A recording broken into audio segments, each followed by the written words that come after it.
ভাই আসসালামু আলাইকুম। ওয়ালাইকুম আসসালাম। ফারুক ভাই ভালো আছেন তো? আলহামদুলিল্লাহ। আমরা যে পাটটা এটা রাখছি এটা হচ্ছে তোষা পাট বলে, না মিডিয়াম কোয়ালিটি। আচ্ছা আচ্ছা, এখানে আছে 550। 550 মন আছে। বন্ধুরা আসসালামু আলাইকুম। আর কি হাটবাজার ইউটিউব চ্যানেল পক্ষ থেকে জানাচ্ছি শুভেচ্ছা এবং অভিনন্দন। আপনারা জানেন যে আমরা বিভিন্ন হাটবাজারের উপর ভিডিও করে থাকি। এই ধারাবাহিকতা আজকে রয়েছে চরের বিখ্যাত পাট, এই পাট নিয়ে আমরা একটা ভিডিও করব। আমাদের সঙ্গে থাকুন এবং দেখতে থাকুন কোয়ালিটিগুলো কীরকম এবং দামগুলো কীরকম।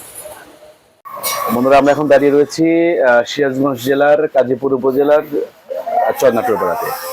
এই চর নাটোরপাড়াতে একটা সুনামধন্য ব্যবসায়ী হযরত ভাই, তো ভাইয়ের কাছে প্রচুর পরিমাণের পাট রয়েছে এবং আমার সরাসরি ভাইয়ের সাথে আমরা কথা বলি, দামগুলো জানি এবং কোয়ালিটিগুলো জানি। তো চলুন কথা বলি। ভাই আসসালামু আলাইকুম। ওয়ালাইকুম আসসালাম। হযরত ভাই ভালো আছেন তো? আলহামদুলিল্লাহ। আচ্ছা, এটা আমার হযরত ভাই, তো বাড়ি নাটোরপাড়াতে। তো ভাই আপনি তো যতটুকু জানি যে নাটোরপাড়াতে ভালো ব্যবসা করেন ইনশাআল্লাহ। আচ্ছা আলহামদুলিল্লাহ। আচ্ছা, তো এই পাট তো আপনি দেখি প্রচুর পরিমাণে সংগ্রহ করছেন। আছে পাট আছে পাট মোটামুটি। আছে, এই পাটগুলো তো আপনি কোন জায়গাতে সংগ্রহ করছেন? নাটোরপাড়া হাট, আমাদের এখানে নাটোরপাড়া হাট, এটা বড় হাট। হ্যাঁ, অনেক পাট আসে আর কি, সিজনে অনেক পাট আসে, আমরা পাট কিনে রাখি আর কি। আচ্ছা, কিনে রাখেন, কিনে রাখে বিভিন্ন রকম পাইকারি আপনারা বিক্রি হ্যাঁ, করেন? পাইকারি বিক্রি করি। পাইকারি কোথায় কোথায় বিক্রি করেন আপনারা? এখানে পাটি সাধারণত এসে আপনি হয়েছে পিন্না থেকে পাটি এসে বেশি দিনে যারা কোম্পানিতে মাল দেয় এই ব্যাপারগুলো আমাদের থেকে নিয়ে যায়, কোম্পানিতে দেয়, কোম্পানিতে দিয়ে দেয়। আচ্ছা, তো এই পাটের কোনো জাত আছে হযরত ভাই? হ্যাঁ অবশ্যই আছে। তো এটা কি জাতের পাট এটা? আমরা যে পাটটা এটা রাখছি এটা হচ্ছে তোষা পাট বলে। আচ্ছা, তোষা পাট, আর এটা কোয়ালিটিটা হচ্ছে মিডিয়াম কোয়ালিটি। আচ্ছা আচ্ছা আচ্ছা, মানে খুব হাই না, আবার হচ্ছে নরমাল না, মিডিয়াম কোয়ালিটি। আচ্ছা আচ্ছা আচ্ছা আচ্ছা। তো আপনার এখানে কি পরিমাণে সংগ্রহ আছে হযরত ভাই? এখানে আছে 550। 550 মন আছে।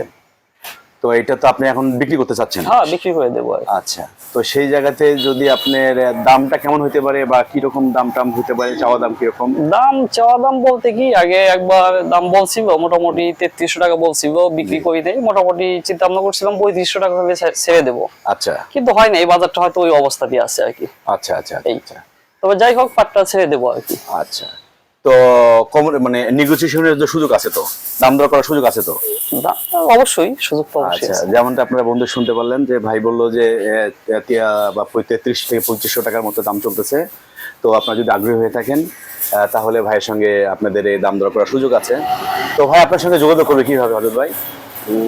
ফোন নাম্বার দেওয়া যেতে পারে। আচ্ছা, তো ভাই একটু ফোন নাম্বারটা বলেন। 01729517356। আচ্ছা, যেমনটা আমার নাম মোহাম্মদ হযরত আলী। আমার মূলত রেডিমেড ব্যবসায়ী আমি, আমার দোকান আছে। আমার দোকানের নাম কণা গার্মেন্টস। কণা গার্মেন্টস। আচ্ছা, বাড়ি নাটোরপাড়া, কাজীপুর, সিরাজগঞ্জ। কাজীপুর, সিরাজগঞ্জ। বন্ধুরা যেমনটা আপনারা শুনলেন যে এখানে প্রচুর পরিমাণে পাটের সংগ্রহ আছে। যাদের প্রয়োজন আপনারা ভাইয়ের নাম্বার দিয়ে দিলেও যোগাযোগ করতে পারেন ডাইরেক্ট। এখানে কোনো মধ্যস্বত্বভোগী থাকবে না, ডাইরেক্ট একদম পাইকারি বিক্রেতার সঙ্গে আপনারা এই জিনিসটা করতে পারবেন। তো হযরত ভাই আপনাদের এটা কি আপনি একাই ব্যবসা করেন, আরো লোকজন এই ব্যবসাটা করে থাকেন? আমি পাট এখানে একা কিনছি আমি, ঠিক আছে, কিন্তু এরকম অনেক ব্যবসায়ী আছে, অনেকেরই পাট আছে। তার মানে এখানে প্রচুর পরিমাণে এই নাটোরপাড়াতে প্রচুর পরিমাণে পাটের সংগ্রহ আছে? হ্যাঁ, পাটের সংগ্রহ আছে, অনেকেরই পাট আছে। পাটি যদি বাইরে থেকে আসে অনেক পাটি নিতে পারবে এখান থেকে। আচ্ছা, প্রচুর পরিমাণে মাল স্টক আছে। তো ঠিক আছে ভাই, আপনাকে অসংখ্য ধন্যবাদ। হযরত ভাই আপনি ভালো থাকেন। ঠিক আছে, আপনাকেও ধন্যবাদ। জি বন্ধুরা, আপনারা যেমনটা শুনলেন হযরত ভাই এখানে মোটামুটি ভাবে প্রচুর পরিমাণে পাটের সংগ্রহ রয়েছে। আর পাটটা আছে মোটামুটি ভাবে ভালো পরিমাণে, দামটাও আছে। এবং আপনারা যদি কমিউনিকেশন করে বা যোগাযোগ করে ডাইরেক্ট আমার সঙ্গে না, ডাইরেক্ট যে নাম্বারে ভাই কথা বলছে সেই নাম্বারে আপনারা যোগাযোগ করে আপনারা পাট সংগ্রহ করতে পারবেন। বন্ধুরা আমাদের সঙ্গে থাকার জন্য আপনার অসংখ্য ধন্যবাদ। ভিডিও যদি ভালো লেগে থাকে লাইক শেয়ার করবেন। ভালো থাকবেন। আল্লাহ হাফেজ।